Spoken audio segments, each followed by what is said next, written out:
Here we go. If you've paid attention to any of my series throughout their growth, you've met this man at least once or twice on each show. JC is an absolute rock star. He's in my industry, he's in there with the schools, making a difference on the front lines. But now he has taken his passion for helping others to the next level with Rising Above, a story of positive school conflict resolution. JC, it's great to see you. Yeah. Heck yeah. Good to be back with you, Vincent. Always fun to be here talking business, talking education, talking helping kids and all that fun stuff. So I'm excited to work with you on this project. Me as well. Everyone, be sure to scroll down in the show description. I'll go ahead and paste the links to his other shows. But if this is your first time joining us, welcome to Writing with Authors, the show for book lovers and writers of all kinds. Each episode, I sit down with a published writer of all forms to help you on your journey with tips for success, adding a new book to your queue, and so much more. I'm going to preview this book a bit, and then we'll bring on JC to talk about it better than I can. In Rising Above, we meet Serenity Springs High School's new school counselor, Monica Sheppard, as she is fielding a barrage of school conflict issues coming at her from what seems like every direction. Backed by a team of veteran school culture experts from different facets of education, our author today delivers an engaging, ripped from the headlines narrative about a fictional school community devolving into chaos. With social media running out of control, teachers feeling burnt, and a principal that has simply lost her way, Monica immerses herself into the school community and strives to bridge many of the divides that define a contemporary school environment across the U.S. I think this book is as timely as ever, JC. So thank you for putting it out there, and thank you for all you do. But let's shed some more light on this book. What can our audience pick up when they join this book? Yeah, definitely. Thanks, Vincent. Yeah, the goal of this book, as you may or may not know, I've been speaking in schools for many years. This is our 18th year on the road, working in Amazing. schools, hosting school assemblies and leadership summits and all kinds of staff trainings. And as I travel, I'd meet schools that are just simply in conflict. Teachers are in conflict, students are in conflict. Like you mentioned in your summary, principals maybe are burnt out or they're dealing with conflict.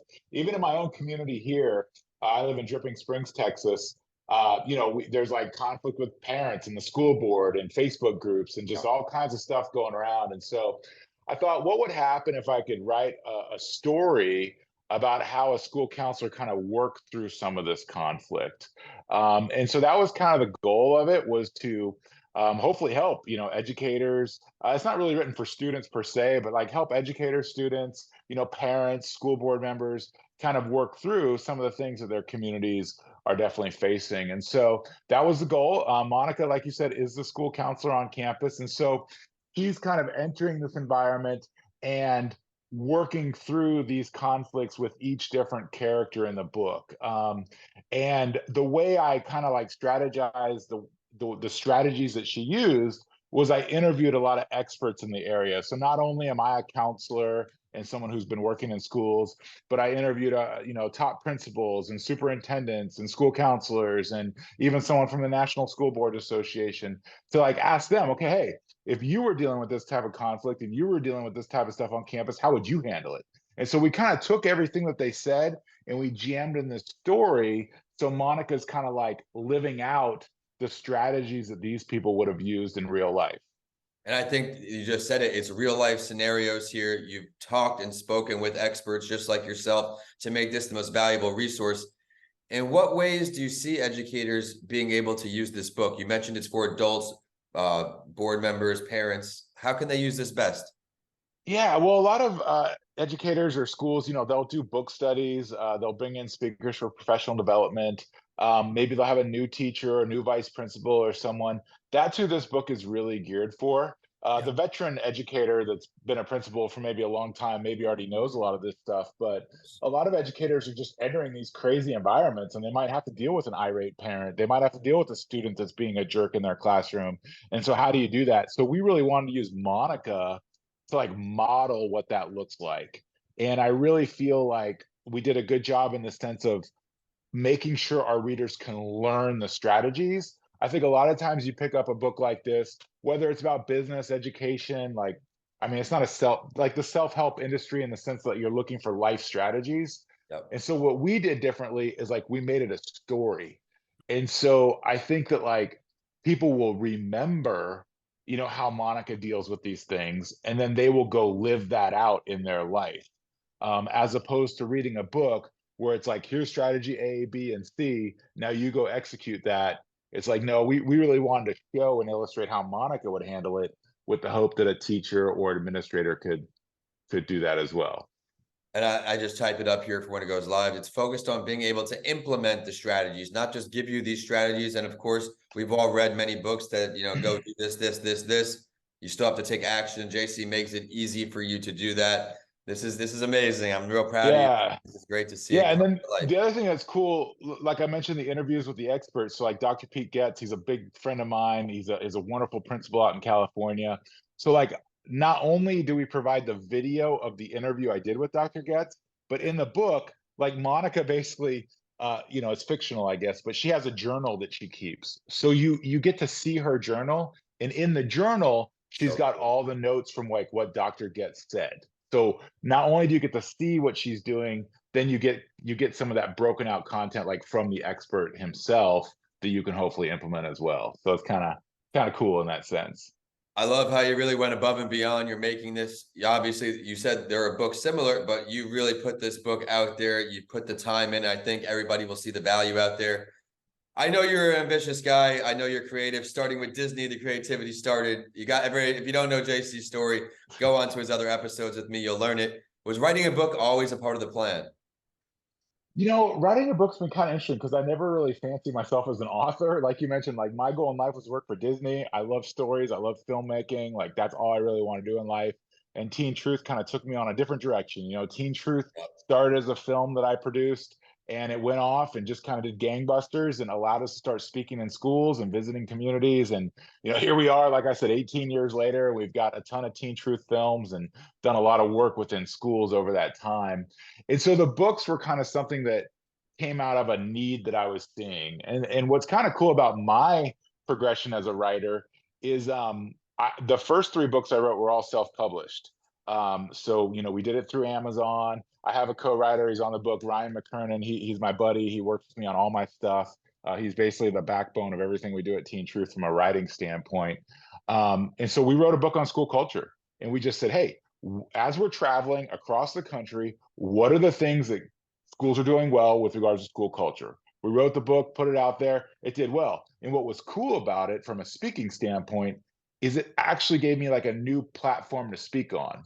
So I started keynoting principal events and counselor events where we, kind of like be like, this is what we covered in the book, and present that as a keynote in a speaking program. And so that was so much fun. We're like, well, let's do another one. And so we did one on resilient students. And we said, okay, well, if schools are doing certain things really well from a culture standpoint, what are they doing really well to like build for resilient students, like around each student? Wrote a book about that, did really well. And then we wrote one on campus relationships. And so this is the first one where we've actually worked with a publisher. And so that was a much different process to go through. Financially, it's obviously a much different setup to go through. I'm hoping it just released. I'm hoping from a marketing standpoint, obviously it does better maybe because it's got Right. true marketing, like Exactly. dollars and effort behind it and professionals. Where the other three, it was just kind of us doing everything grassroots, guerrilla style.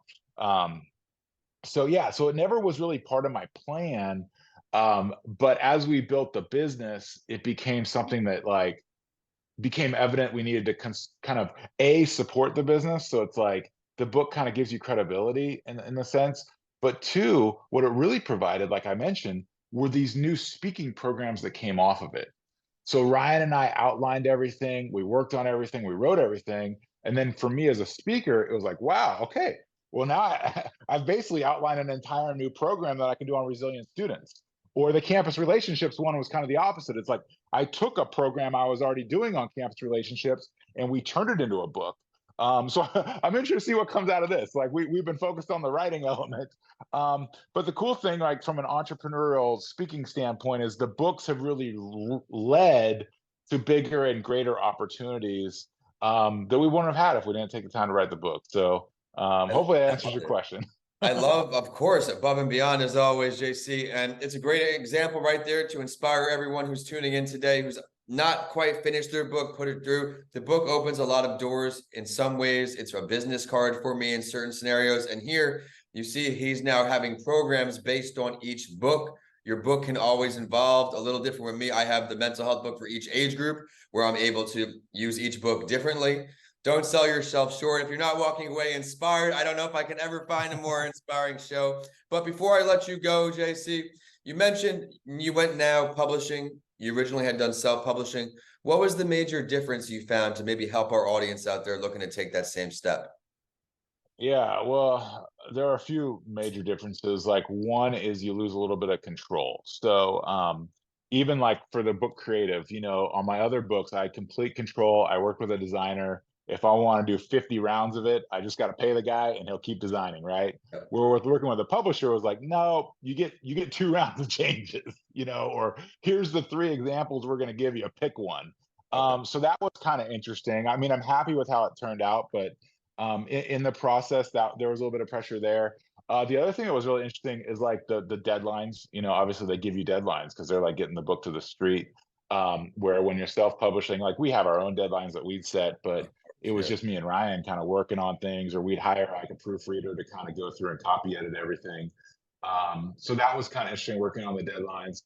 And the last thing, that I'm interested to see is like how it plays out, I guess, from a marketing and sales standpoint, because I have all this data of like what we did by ourselves, right? I know how much money we made like by ourselves.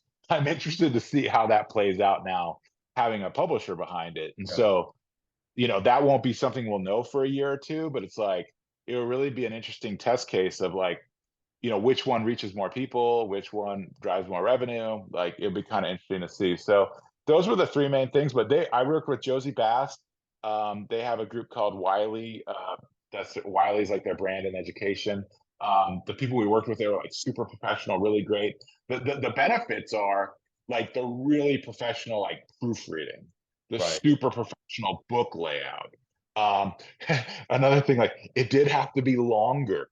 So Ryan and I, we could just write whatever we wanted to write. Like we're like, all right, we said everything we wanted to say. They were like, no, you need this word count, right? So like, oh, it's got to be longer. So this is technically like the longest book that we've written. So just things like that. As a writer, I've tried to keep my books really straight to the point because I'm not a huge reader. So it's like I don't want to bore people. So this book we had to kind of like build around it, and that was kind of driven by some of the publishers like demands by their by the limits they set. So overall it was a great experience. It's just it was just you just don't have as much control. I appreciate you sharing that for everyone out there. We've learned a Yeah. lot for today. JC, you touched it all. Thanks for taking the time. Okay.